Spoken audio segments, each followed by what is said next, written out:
Hi, this is Regina. I knew I was gay around age 4 or 5. I can't tell you how I knew, but it's not uncommon for gay people to know at such an early age. As you can imagine, it was a secret I kept as long as possible. I dared not tell anyone. I knew exactly what would happen because each time I entered church or went to school, it was made very clear just how much my kind was hated. At age 18, I finally told my parents, and yeah, my worst nightmare did come true. I was sent to a physician who sexually molested me. Then I was locked in a psychiatric hospital because they thought I was depressed. I was depressed because I had just been violated, and the two people who were supposed to love me told me I was a business risk.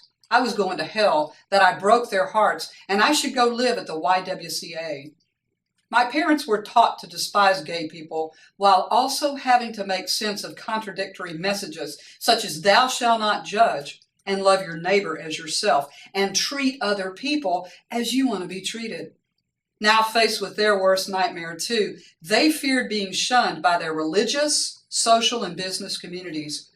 Their solution was for me to change, so they sent me to a psychiatrist in another town. I'll never forget the look on my parents' face when the doctor told them he would not and could not change me since I was born this way. What he would help me do was learn to accept myself in a world that flat out did not. Today, I'm happy to tell you, ladies and gentlemen, my parents are two of my biggest fans and they're my best friends. They no longer fear being shunned or hated themselves because over 35 years ago, they began bravely questioning their beliefs. When they did, they found love is stronger than fear, acceptance more loving than judgment. And what other people think of me is not nearly as important as what they know to be true of me. It turns out my parents always loved me. They just had no clue how to accept me while also following their religious beliefs. Apparently, they've made peace with that because the only thing I now feel from them is complete and unconditional love. Emerging on the other side of such a painful journey, the divine power I believe in manifests itself as love. Love does not judge others, not by sexual orientation, skin color, body type, past history, or any of the countless ways we differ.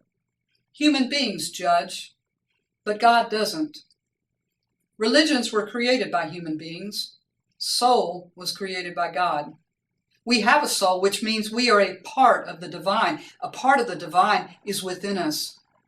The divine love within us always expresses through positive action. Therefore, it is my belief, if it is not loving, it is not of the divine. So questioning what you and I have been taught to believe is imperative. The people who teach us beliefs, answer our questions, dole out punishment and reward, and mirror society's behaviors are passing along what they have learned or been exposed to. While they may be older and have more experience than we do, that does not mean we should blindly accept what is being passed on to us. Simply because we are taught to believe something doesn't make it true, especially if there is an agenda of control, domination, fear, exclusion, and judgment behind those beliefs. Ladies and gentlemen, too much of what is going on today in the name of God is based on ancient beliefs that come from a time that is light years removed from our modern society. We've gotten off track because our spirituality has not grown to keep up with our technological and scientific expansion.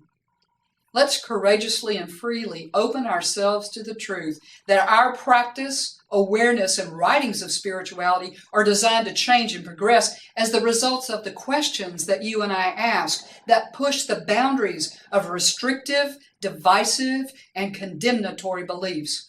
Let us realize that if we are offended by or afraid of this challenge, then we accept responsibility for allowing our egocentric, fearful mind to limit the intended advancement of our heart. To create a world of peace, the time has come to acknowledge what matters most is how responsibly you and I behave as people of good, compassionate, and kind character. We treat others as we want to be treated. As environmental activists, animal advocates, and lovers of the natural world, we stand up to those who do not think twice about destroying our planet for their monetary gain.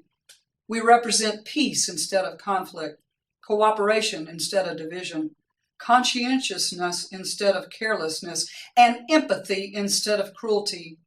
We stand on the unselfish side of humanity, ladies and gentlemen, devoting ourselves to leaving the world a better place for our having lived.